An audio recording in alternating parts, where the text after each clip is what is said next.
Film की शुरुआत में हमें आलिया भट्ट और विजय राज को दिखाया जाता है। ये दोनों लवर हैं और फिल्म में इनका नाम बदरू निशा और हमजा है। हमजा बदरू को बताता है कि उसकी गवर्नमेंट जॉब लग गई है और अब वो दोनों शादी कर सकते हैं। मूवी में अगला सीन 3 साल बाद का दिखाया जाता है। हमजा और बदरू एक चौल में रहते हैं। बदरू की माँ का घर भी उसी चौल में होता है। बदरू की माँ और हमजा एक दूसरे को पसंद नहीं करते।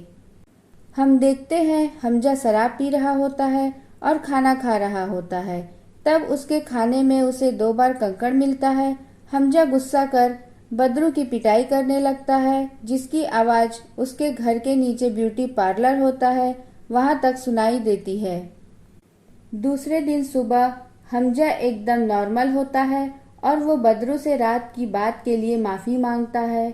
बदरू उससे बच्चा प्लान करने और बिल्डर से मिलने की बात करती है, जिसे सुनकर हमजा ऑफिस चला जाता है।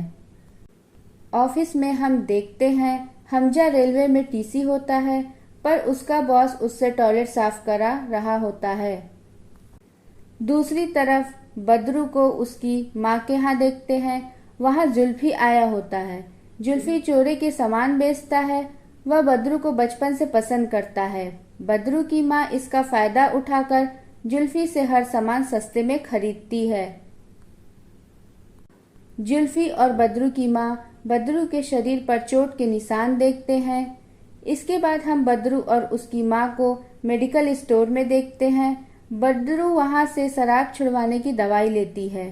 शाम को हमजा जब ऑफिस से घर आ रहा होता है तो वो नशे की दवाई लेने उसी मेडिकल में गया होता है।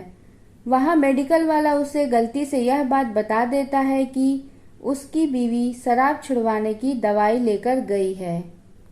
हमजा घर पहुँचता है और फिर से शराब पीकर बदरू की पिटाई करता है। दूसरे दिन सुबह हमजा फिर बिल्कुल नॉर्मल होता है और वह बदरू से माफ़ी मांगता है और ऑफिस चला जाता है। बदरू को लगता है कि बच्चा होने के बाद सब कुछ ठीक हो जाएगा, इसलिए वो हमजा को अट्रैक्ट करने के लिए उससे महंगे कपड़े और सैंडल मंगाए होते हैं। शाम को चौल में वही बिल्डर आया होता है। वहाँ हमें पता चलता है कि वो चौल को हटाकर नया बिल्डिंग बनाना चाहता है और इस बात के हमजा के अलावा चौल के सभी लोग मान गए होते हैं।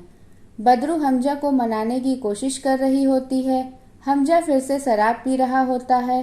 तब वो महंगे कपड़े और सैंडल देख लेता है और फिर से बदरू की पिटाई करता है। दूसरे दिन सुबह हर बार की तरह हमजा फिर से बदरू से माफ़ी मांगकर ऑफिस चला जाता है। उसके बाद बदरू की माँ और जुल्फी फिर से उसकी चोट देख लेते हैं। जुल्फी पुलिस के पास जाकर घरेलू हिंसा की कंप्लेंट कर देता है। हमजा को गिरफ्तार कर लिया जाता है, पर हमजा बदरू को अपनी बातों में फंसाकर इमोशनल कर देता है और बदरू अपनी कंप्लेंट वापस ले लेती है। हमजा को लगता है कि कंप्लेंट बदरू की माँ ने की है, इसलिए वो उसकी माँ के ऊपर भी हाथ उठाता है। इस वजह से बदरू की माँ बदरू को हमजा और उसमें से किसी एक को चुनने बोलती है। बदरू हमजा को चुनती है। अब हम देखते हैं कुछ दिनों बाद बदरू प्रेग्नेंट होती है। ये बात वो हमजा को बताती है। हमजा बोलता है कि वो अब से शराब नहीं पिएगा, जबकि सच तो यह है कि उसका लीवर खराब हो चुका होता है और डॉक्टर ने उसे शराब पीने के लिए मना किया होता है। हमजा और बदरू अब खुशी से रहने लगते हैं और दोनों मिलकर बदरू की माँ को भी मना लेते हैं। अगले सीन में हम देखते हैं कि हमजा को एक पुलिस वालों से पता चल जाता है कि उसके खिलाफ घरेलू हिंसा की कंप्लेंट जुल्फी ने की थी। ये पता लगने के बाद अब उसे लगता है कि बदरू और जुल्फी का चक्कर चल रहा है और बदरू के पेट में जो बच्चा है वो भी जुल्फी का है। वो ऐसा सोचने लगता है। फिर वह घर जाता है और बदरू को मारने लगता है और उसे सीढ़ियों से धक्का दे देता है, जिससे बदरू के पेट का बच्चा खत्म हो जाता है। बदरू अब हमजा से बदला लेने का मन बना लेती है। अगले सीन में हमजा कुर्सी से बंधा होता है।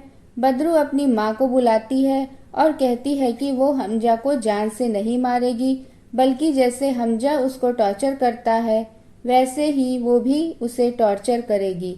बदरू और उसकी माँ अपने इस प्लान में जुल्फी को भी शामिल कर लेते हैं। इसके बाद बदरू हमजा को मार मार कर सबसे पहले चौल के रीडेवलपमेंट के पेपर पर साइन करवाती है, जिसके लिए हमजा इतने दिनों से तैयार नहीं हो रहा था। हमजा का बॉस हमजा को ढूंढते हुए उसके घर आता है। बदरू और उसकी माँ हमजा को ड्रग्स देकर बेहोश कर देते हैं और उसके बॉस को बोल देते हैं कि ज़्यादा शराब पीने की वजह से हमजा की तबीयत खराब हो गई है, इसलिए उसको कुछ दिनों की छुट्टी चाहिए।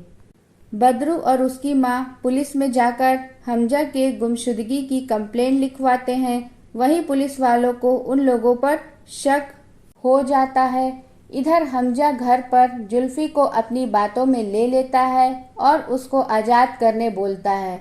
जुल्फी उसे नशे का इंजेक्शन लगाता है और आज़ाद कर देता है। हमजा उसी पुलिस स्टेशन में पहुंच जाता है जहां बदरू और उसकी मां कंप्लेन लिखा रहे होते हैं। हमजा पुलिस वालों को बताने की कोशिश कर रहा होता है कि बदरू ने उसे किडनैप किया है, पर ड्रग्स के नशे के कारण वो कुछ बोल नहीं पाता। पुलिस वालों को लगता है कि उसने फिर से शराब पी है, इसलिए वो हमजा को फिर से बदरू के साथ घर भेज देता है। हर बार हमजा लोगों को अपने बातों में ले लेता था, पर इस बार बदरू हमजा को भरोसा दिलाती है और उससे वीडियो बनवाती है कि वो आज के बाद बदरू की जिंदगी से दूर चला जाएगा।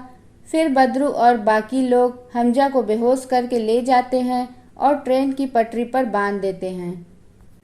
ट्रेन आने ही वाला होता है, तभी बदरू को हमजा के ऊपर दया आ जाती है और वो उसे खोल देती है। उसके बाद जब वो वापस जा रहे होते हैं तो बदरू उन लोगों से बदला लेने की धमकी दे रहा होता है। तभी वहां दूसरी ट्रेन आ जाती है और हमजा मारा जाता है। इसी के साथ मूवी का द एंड होता है।